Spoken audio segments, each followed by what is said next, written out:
Good afternoon, and if you're lucky enough to be seeing this right now, because this is not our first episode, call this a practice take. My name is Adam Antu, and this is the Lone Star Sports Talk. So let's go ahead and get into our quick little topics. It's going to be about a 20 to 30 minute segment, just kind of talking a little about sports, seeing how I react to everything. I want to look back and see the flow and the nature of everything. We have Trayvon Diggs getting cut from the Dallas Cowboys about 3 to 4 hours ago. We have potentially Max Crosby coming to the Dallas Cowboys. If Max Crosby comes to the Dallas Cowboys, does that make them the greatest defense line in history?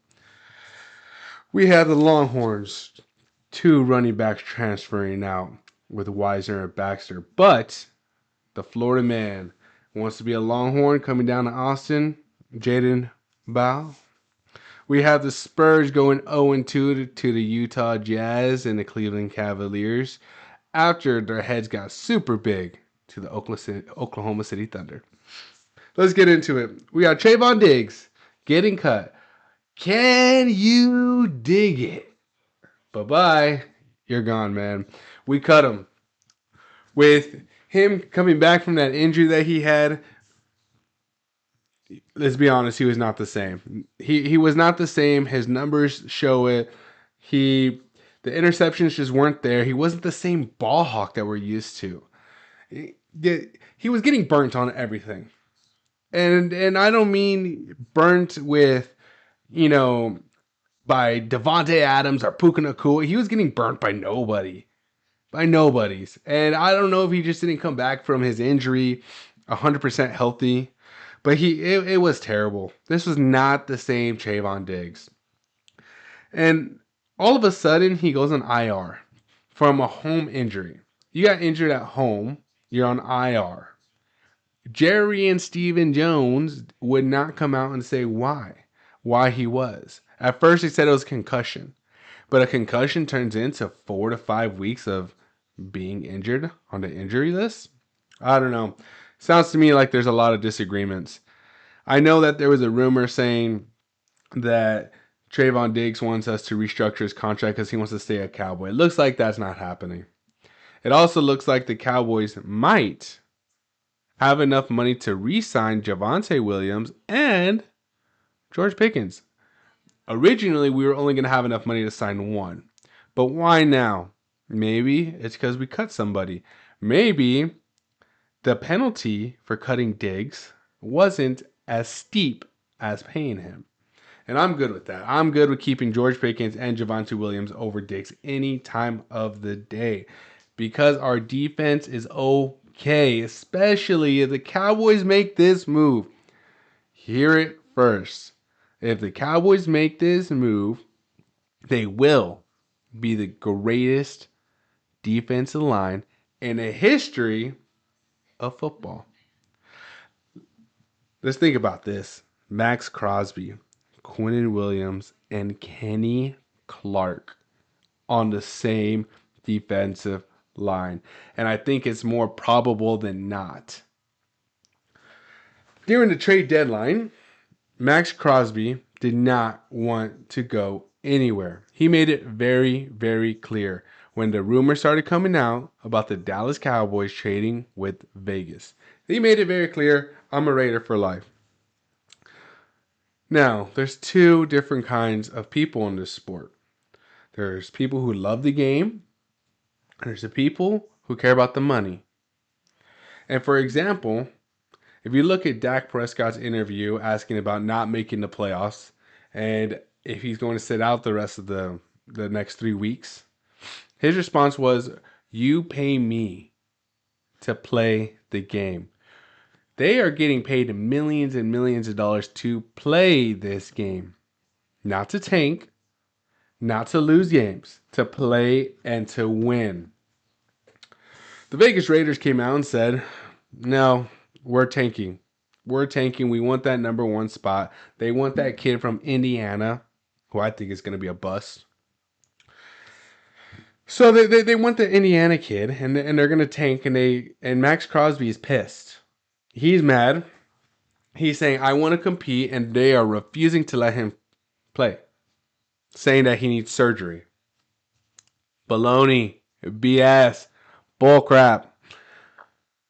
Max Crosby wants out. I know he wants out. He wants to be with a team that's going to compete every single week. Playoffs or no playoffs. So, Vegas, you want a tank?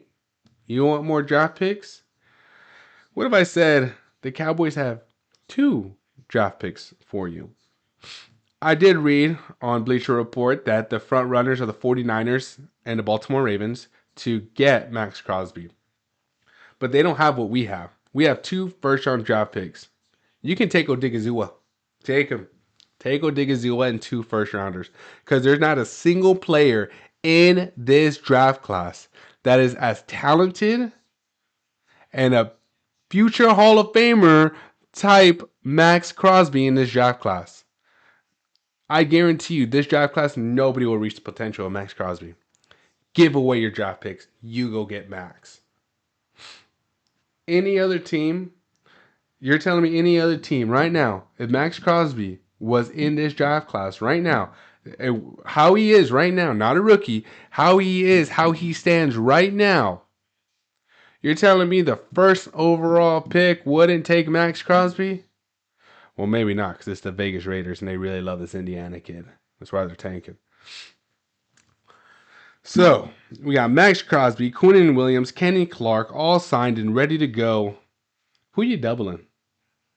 Name me a 5 starting offensive line who can take care of these 3. Not to mention Hero, who wears 0, Overshown, blitzing down the middle with speed that we haven't seen in linebackers in a very long time. By the way, he didn't get hurt this year. Crossing my fingers for that last game. He's going to come back practiced and healthy and ready to go. This defense, if they get Max, will be scary next year. Keep Malik Hooker. Keep Deron Bland.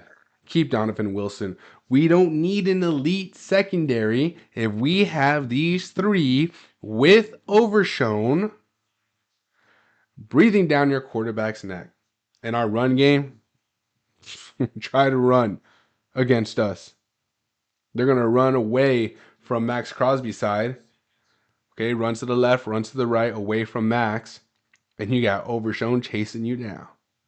Ooh, it's scary to think about. Oh man, oh man. Speaking of transfers and re-signs and money going everywhere, we got the Texas Longhorns.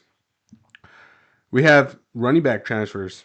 Our 2 best running backs, Baxter and Wisner, leaving. Rumors are that Baxter's going to be going to Florida or Penn State. Wisner is still undecided. But I don't care. I don't care. Baxter was never the same after his injury. There's a reason why he was 3rd on the depth chart. I don't care about Baxter. He can transfer anywhere he wants because he's not going to get the money that Austin would give anybody else. So Baxter's out. And I wouldn't be surprised. And best of luck to him. I hope he has a bounce back season. I don't think he will. Best of luck in Wisner. Behind one of the better offensive line in college. Had 597 yards rushing this year. 597. That will not get it done. That will not get it done. And honestly, I say 597, and I think one of the games he had like 200 yards. So one of the games he had 200 yards. You get rid of that game, he's looking at 397 rushing yards. Are you kidding me? That is god awful. Give me Jaden Fowl. Come to Austin, baby. You put him behind a now experienced Texas Longhorns offensive line, a now 1-year experienced Archie Manning. Oh boy. Jaden Bell had 1,170 rushing yards behind a Florida god-awful offensive line. Come to Austin. We will be competitors next year. We will.